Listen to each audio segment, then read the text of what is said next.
Russian researchers in the late 1940s kept 5 people awake for 15 days using an experimental gas-based stimulant.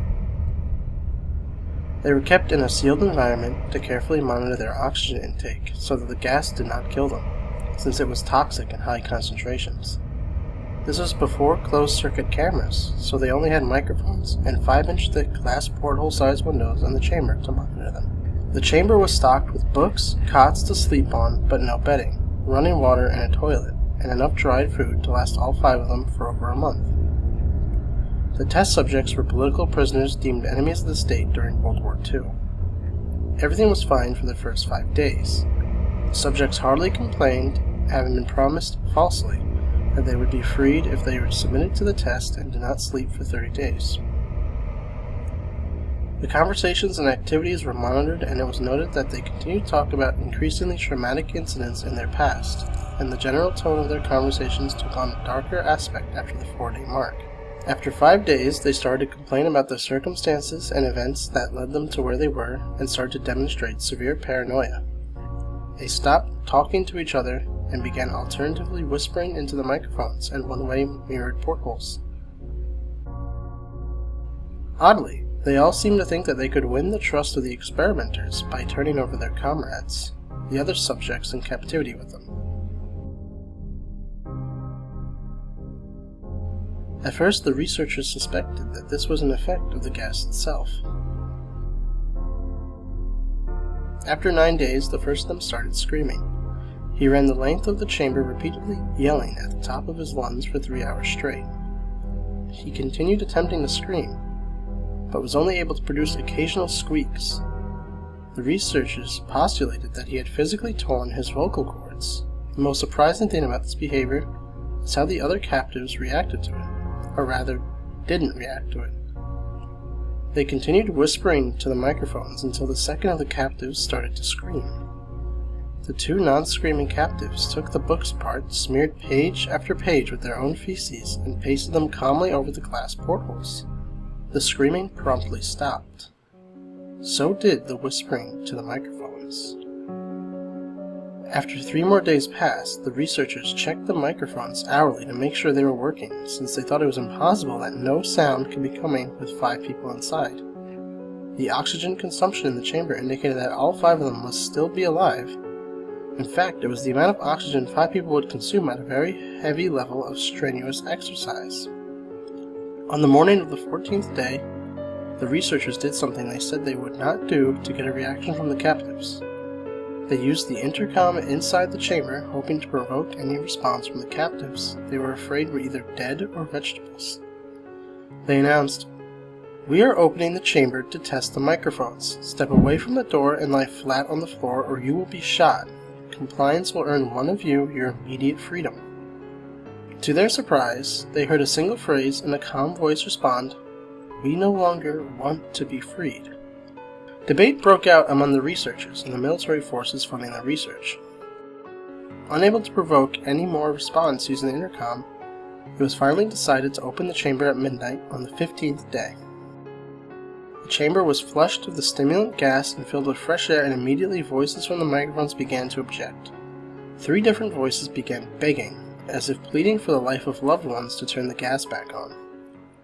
The chamber was opened, and soldiers were sent to retrieve the test subjects. They began to scream louder than ever, and so did the soldiers when they saw what was inside. 4 of the 5 subjects were still alive, although no one could rightly call the state that any of them were in life. The food rations past day 5 had not been so much as touched. There were chunks of meat from the dead test subjects' thighs and chests stuffed into the drain in the center of the chamber, blocking the drain and allowing 4 inches of water to accumulate on the floor. Precisely how much of the water of the floor was actually blood was never determined. All 4 surviving test subjects also had large portions of muscle and skin torn away from their bodies. The destruction of flesh and exposed bone on their fingertips indicated that these wounds were inflicted by hand and not with teeth as the researchers initially thought. Closer examination of the position and angles of the wounds indicated that most, if not all of them, were self-inflicted. The abdominal organs below the ribcage of all 4 test subjects had been removed, while the heart, lungs, and diaphragm remained in place. The skin and most of the muscles attached to the ribs had been ripped off, exposing the lungs through the ribcage. All the blood vessels and organs remained intact. They had just been taken out and laid on the floor, fanning out around the eviscerated but still living bodies of the subjects. The digestive tract of all 4 could be seen to be working, digesting food. It quickly became apparent that what they were digesting was their own flesh that they had ripped off and eaten over the course of the days. Most of the soldiers were Russian special operatives at the facility, but still many refused to return to the chamber to remove the test subjects. They continued to scream to be left in the chamber and alternatively begged and demanded that the gas be turned back on, lest they fall asleep. To everyone's surprise, the test subjects put up a fierce fight in the process of being removed from the chamber. One of the Russian soldiers died from having his throat ripped out. Another was gravely injured by having his testicles ripped off and an artery in his leg severed by one of the subject's teeth. Another 5 of the soldiers lost their lives if you count ones that committed suicide in the weeks following the incident. In the struggle, one of the 4 living subjects had his spleen ruptured and he bled out almost immediately.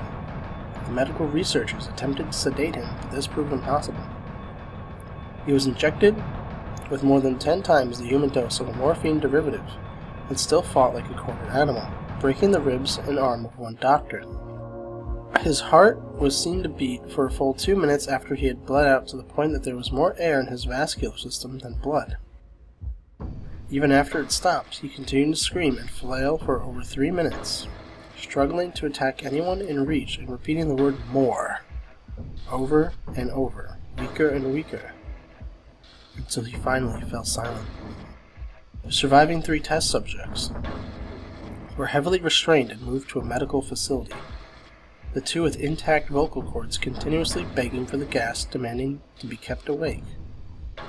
The most injured of the 3 was taken to the only surgical operating room that the facility had. In the process of preparing the subject to have his organs placed back within his body, it was found that he was effectively immune to the sedative they had given him to prepare him for the surgery. He fought furiously against his restraints when the anesthetic gas was brought out to put him under. He managed to tear most of the way through a 4-inch wide leather strap on one wrist, even though the weight of a 200-pound soldier was holding that wrist as well. It took only a little more anesthetic than normal to put him under, and the instant his eyelids fluttered and closed, his heart stopped. In the autopsy of the test subject that died on the operating table, it was found that his blood had triple the normal level of oxygen. His muscles that were still attached to his skeleton were badly torn, and he had broken 9 bones in his struggle to not be subdued. Most of them were from the force his own muscles had exerted on them. The second survivor had been the first of the group of 5 to start screaming. His vocal cords destroyed, he was unable to beg or object to surgery, and he only reacted by shaking his head violently in disapproval when the anesthetic gas was brought near him. He shook his head yes when someone suggested, reluctantly, that they try the surgery without anesthetic, and did not react for the entire 6-hour procedure of replacing his abdominal organs and attempting to cover them with what remained of his skin. The surgeon presiding stated repeatedly that it should be medically possible for the patient to still be alive. One terrified nurse assisting the surgery stated that she had seen the patient's mouth curl into a smile several times whenever his eyes met hers. When the surgery ended, the subject looked at the surgeon and began to wheeze loudly, attempting to talk while struggling. Assuming this must be something of drastic importance, the surgeon had a pen and pad fetched so the patient could write his message. It was simple: keep cutting. The other 2 test subjects were given the same surgery, both without anesthetic as well, although they had to be injected with a paralytic for the duration of the operation. The surgeon found it impossible to perform the operation while the patients laughed continuously. Once paralyzed, the subjects could only follow the attending researchers with their eyes. The paralytic cleared their system in an abnormally short period of time, and they were soon trying to escape their bonds. The moment they could speak, they were again asking for the stimulant gas. The researchers tried asking why they had injured themselves, why they had ripped out their own guts, and why they wanted to be given the gas again. Only one response was given. "I must remain awake." All 3 subjects' restraints were reinforced, and they were placed back into the chamber, awaiting determination as to what should be done with them. The researchers, facing the wrath of their military benefactors for having failed the stated goals of their project, considered euthanizing the surviving subjects. The commanding officer, an ex-KGB, instead saw potential and wanted to see what would happen if they were put back on the gas. The researchers strongly objected, but were overruled. In preparation for being sealed in the chamber again, the subjects were connected to an EEG monitor and had their restraints padded for long-term confinement.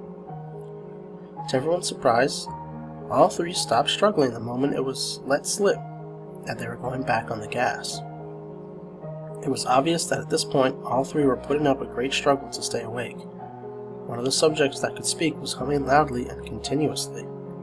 The mute subject was straining his legs against the leather bonds with all his might. First left, then right, then left again, for something to focus on. The remaining subject was holding his head off the pillow and blinking rapidly. Having been the first to be wired for EEG, most of the researchers were monitoring his brainwaves in surprise. They were normal most of the time, but sometimes flatlined inexplicably. It looked as if he were repeatedly suffering brain death before returning to normal. As they focused on paper scrolling out of the brainwave monitor, only one nurse saw his eyes slip shut at the same moment his head hit the pillow. His brainwaves immediately changed to that of deep sleep, then flatlined for the last time as his heart simultaneously stopped. The only remaining subject that could speak started screaming to be sealed in now.